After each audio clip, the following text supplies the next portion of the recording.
L'avvio dell'attività, io ero un ragazzino, una storia un po' strana perché ero appena uscito dalla scuola e mi sono trovato a capo di un'azienda perché mio padre allora aveva cominciato un progetto di macchine e ha affidato a me praticamente la costruzione di queste macchine, no? Seguito da lui naturalmente, però questo è un po' l'inizio della mia attività. Ero molto giovane, quello che sicuramente mi è mancato è l'esperienza di un mondo lavorativo, perché da piccolo andavo a aiutare mio papà in officina, però non ho avuto la possibilità di vedere altre realtà. E in quei momenti c'era molto entusiasmo, molta voglia di fare.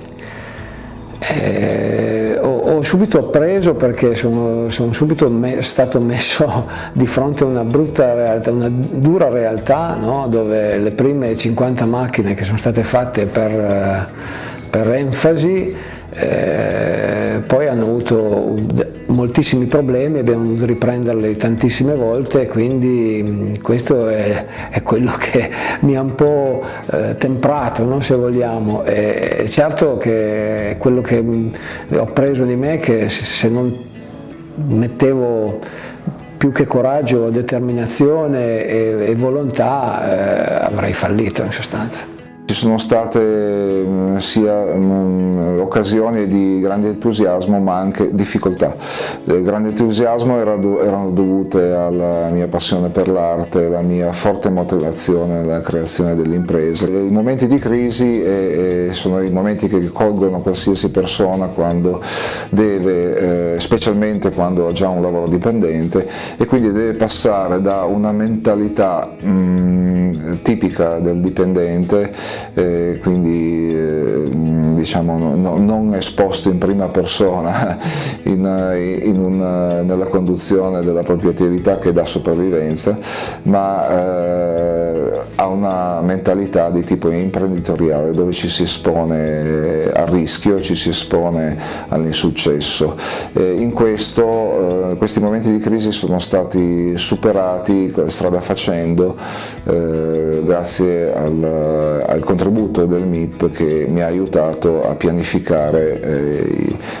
tutta la creazione, il momento di creazione dell'impresa. In fase di avvio dell'impresa, di creazione dell'impresa, ho cambiato fortemente mentalità, da una mentalità diciamo improntata alla non responsabilizzazione ho imparato ad assumermi le mie responsabilità e soprattutto ad avere fiducia nelle mie possibilità, cosa in cui credevo, ma fino al momento in cui non ti metti alla prova non riesci a capire fino a che punto sono reali o fittizie. La terza generazione ha comportato il momento nel quale abbiamo trovato un'azienda che era debole mercantilmente parlando, perché faceva molto pomodoro e pochi legumi, però già c'era instillato l'idea di fare legumi e quindi di lavorare tutto l'anno e non solo 2 mesi l'anno, e però facevamo prodotti spesso per mercati locali o qualche volta vendevamo a clienti esteri, cioè a clienti italiani che poi vendevano all'estero. Allora l'idea è stata di diversificare i mercati, diversificare i prodotti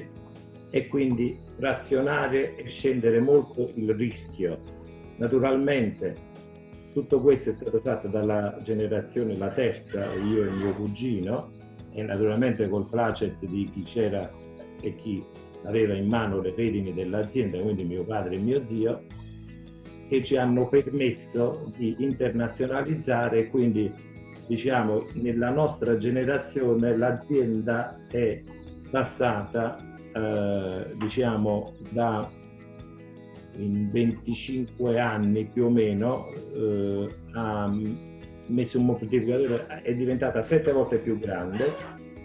per fatturato, per volumi, ed è passata da una decina di prodotti a 75 prodotti, è da 2-3 mercati esteri a 40 mercati esteri, e da un fatturato che era 8-10% estero e restante Italia, adesso sfioriamo l'80% di estero. Seppure di fatto la nostra azienda vende quasi il 100% all'estero, perché anche quei grandi clienti che abbiamo in Italia gli facciamo prodotti che poi anche loro esportano. Quindi noi siamo un'azienda praticamente che tutto quello che vende va all'estero. Naturalmente il fatturato si fa sulla statistica, e se abbiamo 7-8 clienti che sono in provincia di Salerno, in Campania, pure lo stesso grandi imprese che stanno in Italia, e però poi per vendere all'estero le cose che comprano per l'Italia, quindi facili, le comprano da altri nostri colleghi concorrenti, e invece le cose che comprano da noi sono cose complesse, perché la nostra azienda poi negli anni si è dotata di certificazioni di qualità e fa sempre più prodotti difficili e complessi. Ho lavorato per un po' di anni a Slow Food, per cui per 4-5 anni ho un po' sviluppato competenze nell'ambito della ricerca di piccole aziende locali del territorio, e mi sono poi imbattuto in questo progetto che era una startup torinese nata da poco, perché è nata nel 2015, per cui era nata da un anno quando sono venuto a conoscenza io, e mi è sembrato naturale inseguire quel percorso che mi permetteva di essere un po' più autonomo e indipendente rispetto al lavoro di prima, che era un lavoro prettamente di ufficio, e mi ha dato l'opportunità sostanzialmente di mettere in campo quelle che erano le competenze che avevo acquisito negli anni a Slow Food, per poter avviare una mia attività del tutto indipendente e autonoma,